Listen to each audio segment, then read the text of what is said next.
Today guys, I will be testing the new Treasure Rush car in Asphalt 8, a car that I'm sure will be quite familiar to those who have been playing Asphalt 9 for a while. I'm talking of course about the VLF Force 1. This car is quite helpful for those who are starting to play Asphalt 9 thanks to its great top speed and nitro efficiency, despite not having the very best handling. But how similar it is in Asphalt 8? Well, let's find out.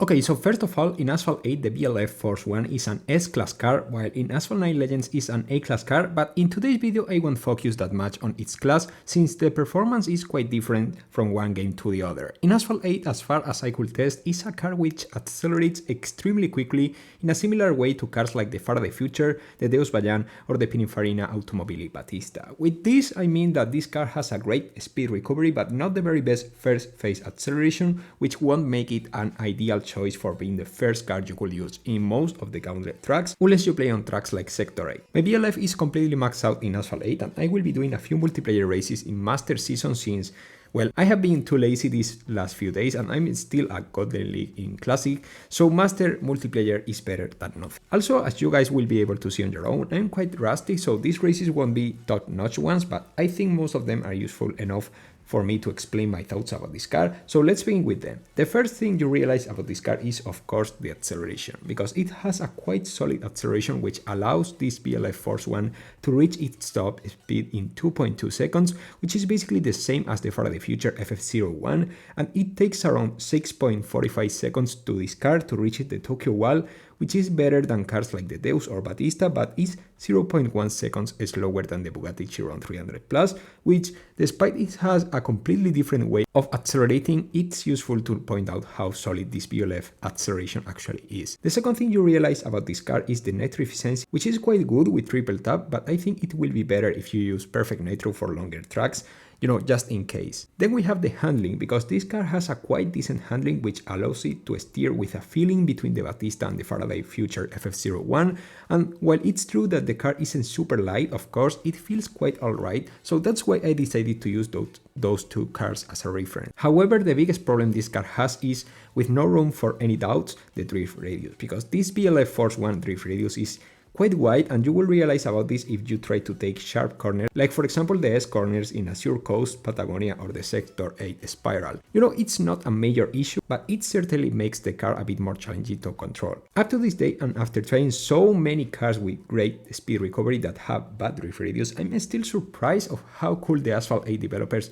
come up with something like the Faraday Future FF01, which has a top-notch speed recovery along a decent nitro efficiency, super smooth handling and extra sharp drift radius, but still for some reason is not the king on any track as far as I can remember. Well, I guess it's because of the top speed, since you know the Faraday Future FF01's base top speed isn't as high as cars like the Jesko, the Chiron 300 Plus or the Koenigsegg Jesko Absolute. Back on track with the VLF Force 1, I would like to point out that I heard from some people that it could be like a better version of the Frangivento Sorpasso, and I would agree if it wasn't for the fact that the Frangivento's drift radius is significantly better than this one, and I know I didn't make any video about the Frangivento, but honestly I can tell you guys that the Frangivento's drift radius isn't the very best either. As many of you may know, at this point in Asphalt 8 I just grabbed the cars I like the most, since I don't have any possibility of owning all the cars, since I lack of a few ones that are no longer available in the game, either as a result of their licenses or game loft issues or something like that, and that's why I decided to go for this VLF. It's an interesting car.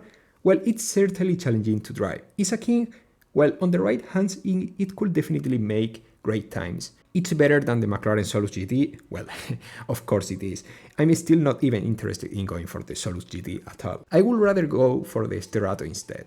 However, there is something else where the VLF Force 1 got my attention, and that's the way it looks, because in my honest opinion this car exhausts are a 10 out of 10, and I really like the way the nitro goes out of the car. It would have been absolutely perfect if Gamelot included an exclusive decal or something like that for this car, because the shape it has could definitely accept a few different designs. One thing that surprised me is the fact that many of the decals that we can see in some cars of Asphalt 9 China were made with the collaboration of the exact same Gameloft studio that develops Asphalt 8 up to this date, but we are not getting that many cosmetics in Asphalt 8 at all. I will be honest guys, it's quite sad because after seeing the animated decals the developers included to the game, I could see that there was a ton of potential that the devs could get profit from, either releasing decals through special events or just at certain offers. I mean, there is talent, but I guess that either the brands must approve the decals or just Gameloft doesn't want to add some decals to Asphalt 8 for some reason. Anyways, you know, it is what it is, I guess. By the way, this video doesn't mean that I will be uploading Asphalt 8 as frequently as I used to, since I think that making this video was well worth it due to how interesting it was the fact that an A-class car that doesn't have the very best handling in Asphalt 9 ends up as a quite good Asphalt 8 car, but with basically the same handling problems. But credit given where credit is due, I can safely say that the VLF Force 1 is certainly a quite nice car in both games, and I'm certainly looking forward for more Asphalt 9 addition to the Asphalt 8 car pool. And of course, I'm talking about the Hennessy Venom F5, because Gameloft, you know, I know, everyone knows that at some point you will have to release it. I'm waiting for it, and I will eventually get it, you know? But now it's your turn, guys. What do you think about this VLF Force 1 performance in Asphalt 8? Where do you think it's more useful? Let me know your opinions as usual in the comment section below, and make sure to drop your massive like as well as your glorious subscription if you would like to see more videos like this one, and I will see you really soon as usual with much more Asphalt 9 content. Goodbye, guys.